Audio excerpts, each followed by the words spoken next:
Bali was Bali, this is Delhi. These words by India's External Affairs Minister aptly describe what India's G20 presidency has been. A standalone example of diplomatic victory despite the several pressures that it faced. Now, the curtains are down for the G20 Leaders Summit, and the optics as well as diplomacy played out well. From the hugs and the handshakes to business, from dinner diplomacy to achieving 100% consensus on the Russia-Ukraine conflict and the India-Middle East-Europe economic corridor. It seems like all roads lead to India nowadays. More than 200 hours of non-stop negotiations, 300 bilateral meetings, and 15 drafts later, the New Delhi leaders' declaration was announced on day one of the summit itself, which is in fact an unusual move by diplomatic standards. एक खुशखबरी मिली है हमारी teams के hard work से और आप सभी के सहयोग से नई Delhi G20 leaders summit declaration पर सहमति बनी है। मैं इस डिक्लेरेशन को एडॉप्ट करने की घोषणा करता हूं।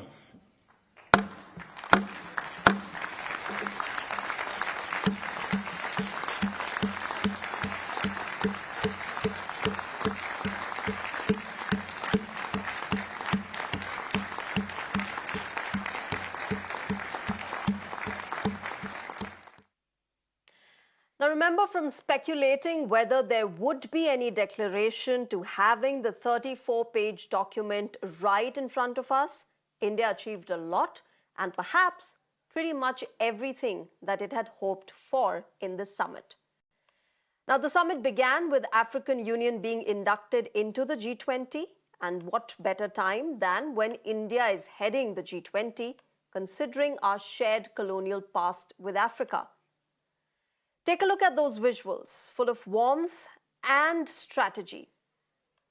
The India-Middle East-European Union corridor, one having tremendous implications geopolitically, and an initiative which is being seen as a counter to China's BRI, Belt and Road Initiative, has India, European Union, and the US as members, as well as the UAE, Israel, Jordan and Saudi Arabia from the Middle East. आने वाले समय में यह भारत, पश्चिम Asia और Europe के बीच economic integration का प्रभावी माध्यम होगा। यह पूरे विश्व में कनेक्टिविटी और विकास को सस्टेनेबल दिशा प्रदान करेगा।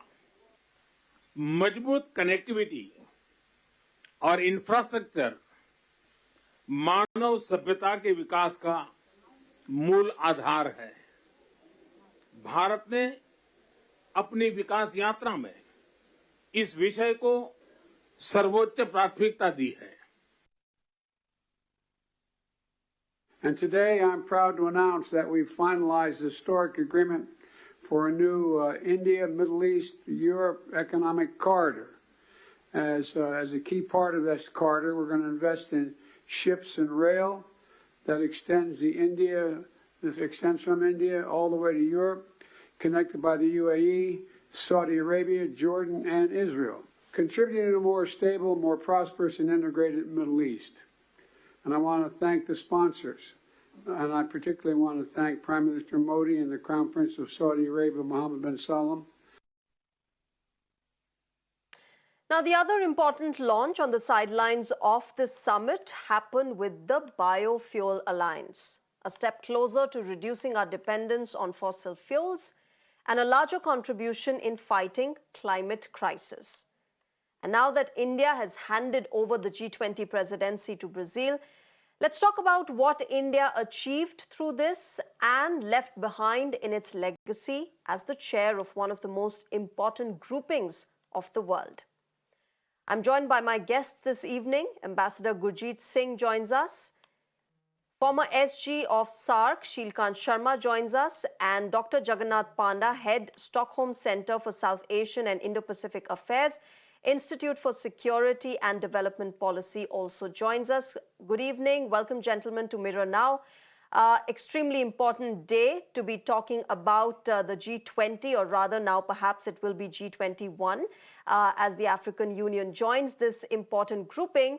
But first of all, Ambassador Gurjit Singh, to you. These last 2 days saw everything from handshakes, hugs, diplomacy, to what matters, to why the leaders had gathered from across the world in New Delhi. They meant business, and that's what they did.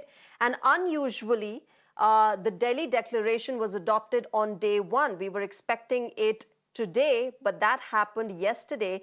Clearly, reflecting the fact that there was 100% consensus, and the fact also that the world wants to put out a message across. For you, what were the big takeaways from this two-day summit?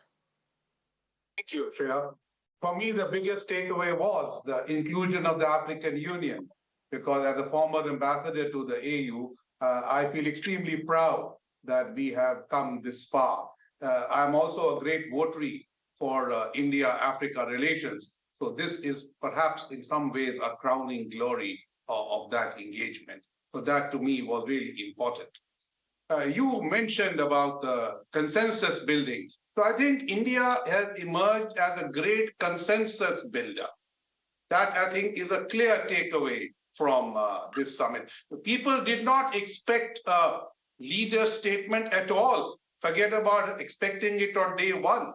And here you had it all tied up, neatly wrapped on day one in the middle of the day, much to the astonishment of most. So I think India's consensus building capabilities are very strong. Third, I think the emphasis on the global south, not only by including the African Union, but look at the agenda. It is responsive to the priorities of the global south, partly guided by the Voice of Global South Summit, which India held in January. And I think what emerges from this is that besides being seen now as a great consensus builder, I think India is the chief interlocutor of the global south with the G7. And I think that is very important. So Prime Minister Meloni of Italy and her bilateral with Prime Minister Modi, I think the significance was this, that as the initiative that we have taken as G20, she is going to be the next G7 chair. I think she is promising that many of the ideas which came up here, she will try and see them through. So I think these are my major takeaways from the successful G20. Okay, Dr. Jagannath Panda, what's interesting, and I've been seeing this since morning, is the fact that we have been talking about the consensus that was built. And, as they say, pen is mightier than the sword. And therefore, every word in that New Delhi Leaders Declaration has been carefully thought of, carefully drafted, specifically, of course, in the context of what everybody was talking about, which was the Russia-Ukraine conflict. Since morning today, the pressers that the leaders have been holding with the media after the bilateral meets, they've talked about the Russia-Ukraine conflict and Russian aggression and how it has impacted, the world around, human lives around, and the food security around the world. What do you make of this? I think one of the major takeaway from this summit is that big summits are not all about US, China, or Russia. Big summits are not all about United Nations permanent 5 Security Council members. And I think India has made it clear. By hosting this G20 summit, what we saw that for the first time, there is a global consensus among the emerging countries, middle ranked economies, emerging, which we are rightfully calling as a global south formulations. And I think this summit has succeeded to that effect. Second, as you rightly mentioned about Ukraine, I think it was expected. The disagreement on Ukraine-Russia war and putting forward the words to everybody's consensus, this agreement was expected. But within this agreement, the way India brought out the declarations mentioning both about Russia's position as well as the Ukrainians' position, that itself explains the diplomacy we are carrying out. Today, I think our diplomacy explains that world needs to really navigate through a middle position, through a carefully diplomatic, craftings of critical issues or sensitive issues. This is where I think India's success lies in today's world affairs. Third takeout, I think this is very critical, is that for the first time, I think the world is seeing that India wants to take a lead when it comes to the connectivity and infrastructural projects beyond the regions. And I think here the proposal of the spice routes, having support from the US, Saudi Arabia, and having this connect between Europe, Middle East, and India, it is a major development. And definitely this is going to corner some of the projects that China is trying to, put forward through the BRI. We saw the Italian, Prime Minister indicating that Italy is already considering in a big way to withdraw from BRI. That's a big statement, and I think that explains that in a way that actually vindicates India's position and stand on the China's BRI that India has been holding for last 1 decade. And I think it explains to the global South countries that here is a country which believes in transparency, and we need to actually believe in transparent mode of infrastructure and sustainability. So for me, the G20 is more about building exactly. consensus You know, and exactly consensus at the the level alternative of that India South. has given to the world with this kind of a corridor. Ambassador Shilkant Sharma, that's what we're talking about. India coming in at a time and holding the G20 presidency and giving the world that alternative that China could not give to the world, which was transparency and territorial sovereignty with the BRI. And now, of course, that is validated and revalidated more when the Italian Prime Minister says that Italy is going to pull out of it and join hands with India in this new India, Middle East, European Union corridor. Yes, you are right. This is the of the 18 summits, this G20 summit stands out as extraordinary success.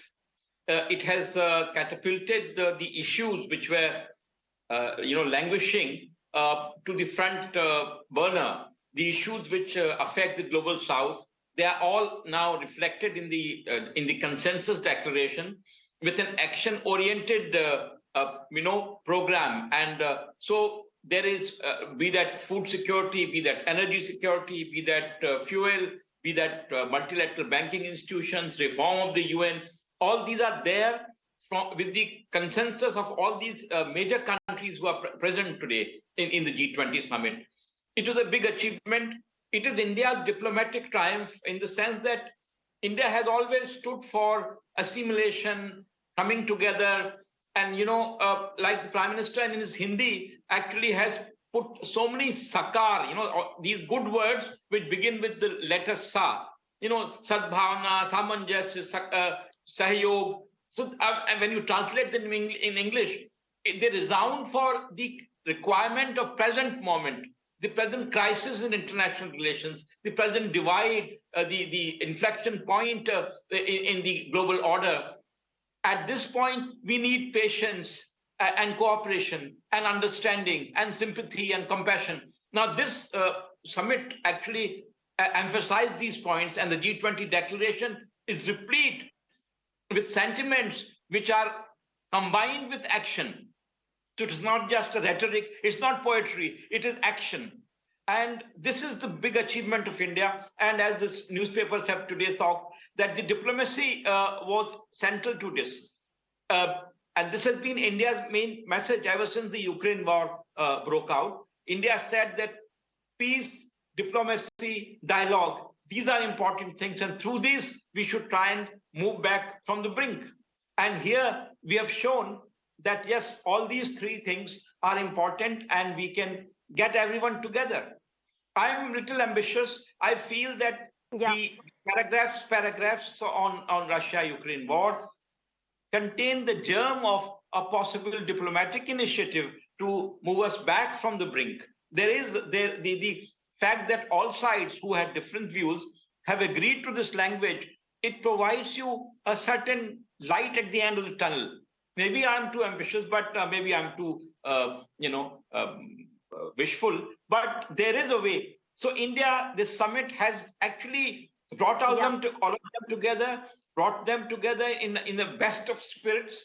And for India, also for our people, the way the whole thing was organized, it is the whole country approach, 60 cities and 200 meetings and everywhere. And the way we combined our cultural traditions, the optics of our present day, science and technology, our people, all that come out as a confluence, and it resonated with the spirit of G20. So it's a kind of a total impact.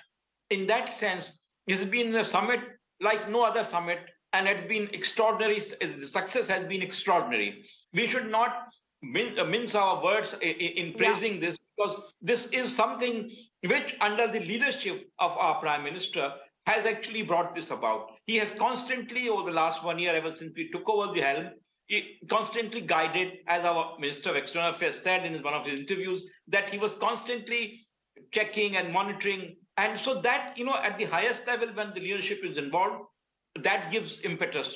And the whole purpose of summits is that when leaderships are involved at the Right. highest level, action is the hallmark. So this is why I feel this has been Absolutely. And there's, of course, a lot of hard work that goes into it. We are seeing now that the summit is over. The G20 Sherpa of India, Amitabh Kant, has been tweeting out how this was the toughest challenge of his life, and, the kind of hard work that has gone into drafting this kind of a leader's declaration. And Ambassador Shilkant Sharma, of course, you talked about whether this will lead to a diplomatic initiative in the Russia-Ukraine conflict. Of course, we'll have to see. But as you say, it is about diplomacy, is about cautious optimism. So let's hope for the best. But Ambassador Gurjit Singh, regarding the induction of the African Union in the G20 grouping, we know that about 17% of the global population is constituted in that very continent. Between India and the African Union, we have a shared colonial past. We have a history of remaining non-aligned during the Cold War. Why did it take so long for the African Union to be inducted into an important grouping like the G20? Short answer is India was not chairman of the G20. If we were, perhaps they would have come in earlier. But, to go back to your wider question, India has trade of about $100 billion with Africa in the last 2 years. This is half China's trade with Africa. But India has almost $75 billion of investment in Africa, and India has $12 billion of soft loans in Africa in 41 countries. China certainly has a bigger imprint, but it is limited. And it is also limited in the trust that China attracts. Africans have also told me that China may be doing more, but India does better. They don't want to be a China, but they want to emulate India. These are very important things, and the people-to-people human capital approach that India has to Africa, China does not have. China has a neocolonial extractive approach, whereas India always believed that Africa's best resources did not lie under its ground, but lived upon it. You mentioned about the population. Africa has a very young population. Their median age is 19 compared to India's median age of 27. Out of the 1.3 billion African people, nearly 400 million are already in the middle class, except that they are scattered. But with the Africa Continental FTA now, regionalization of markets is emerging, and Africa is likely to move from an aid model to a trade and investment model. That is where India plays a big role. Having said that, we should not decry the BRI because it's not going away. One Italy leaving BRI is symbolic. BRI remains the largest financing of infrastructure globally. It has problems, and we will see that when they have the BRI summit to mark its first decade later this year, how many countries actually turn up because last time 37 heads of state had attended in 2019. BRI had many problems. Now, can this new idea that was given on the sidelines of our G20 summit of connectivity between India through West Asia to Europe challenge BRI? Because this is bringing together the US Build Back Better program, the European Union's Global Gateway program, the I2U2 alliance, and the India EU connectivity. But so far, there was no particular plan. And now we have a plan. But unlike the BRI, which is one country, Okay, one okay, financing Ambassador Gurjit system, Singh, I'm going to request to hold your thoughts. Let me also play for my viewers the bite of Azali Osmani, the African Union president, where he's placed India ahead of China. Let's listen into that bite. L'Inde, effectivement, tout le monde sait que c'est la 5e puissance du monde. Et puis aussi, elle est une puissance technique puisque elle est montée à la Lune comme les autres puissances. Donc, effectivement, aujourd'hui, l'Inde qui est une puissance, il a vraiment sa place en Afrique. Mais l'Inde aussi, c'est parmi les pays qui avaient des relations en Afrique. Maintenant, avec le G20, on va coordonner, on va se compléter pour les bénéfices des uns et des autres. We all know that India is the 5th superpower in the world, so there is enough room for India in Africa. We also know that India is so powerful that it went to the space, so we just need to coordinate our efforts. So clearly, the world realizing that there lies a difference between India and China, and that, India is not just an alternative to China in the Southeast Asian region, but also much more than that. Dr. Panda, just quick last, closing comments I'm going to take from all of you, starting with Dr. Panda. For you, what would be the legacy that India leaves behind with its G20 presidency? I think one of the big legacy that India is leaving is to build consensus, bringing Africa into the G20 fold. So from here on, it's not G20, it's G20 plus. So I think that's one of the prime legacy India is leaving. I think more than that, the way the event was orchestrated, it also reflected that these big summits are not about US and China. It's beyond the superpowers. It's more about the emerging powers. And I think that's the biggest legacy of this summit, apart from the practical alliances on biofuel, about UNSC reforms, and many connectivity projects that India talked about. Yeah. Okay. Ambassador Shilkant Sharma, for you, what does India leave behind with its G20 presidency and the successful way in which it has conducted the presidency? All of India's strengths are their own. India has worked so that our friends in the G20 and African Union and the developing countries, the global South, feel one with us. Like, our PM, when he was there in South Africa and we had the moon landing, the sentiment was resounding that it is also our success. So this is how India's diplomacy and India's whole outreach has worked, that India belongs to South and global South belongs to India. This oneness, this closeness is emotionally and otherwise very important for pushing the agenda which is there before us.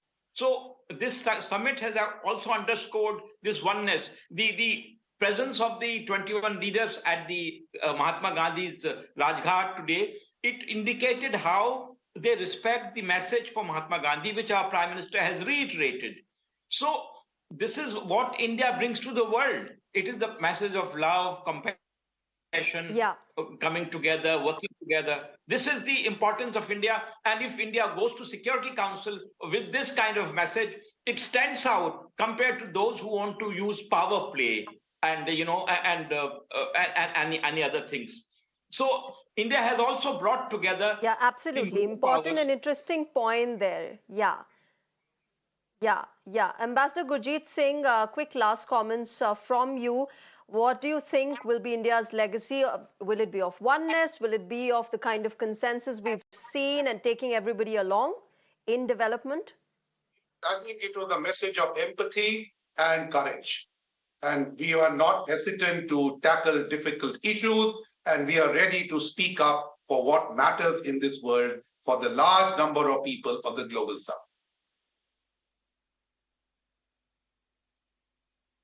All right. Thank you very much, gentlemen. With that, I'm going to wrap this discussion up. Ambassador Gurjit Singh, Ambassador Shilkant Sharma, and Dr. Jagannath Panda, thank you very much for joining us on Mirror Now and sharing your perspective on the just concluded G20 Summit in New Delhi.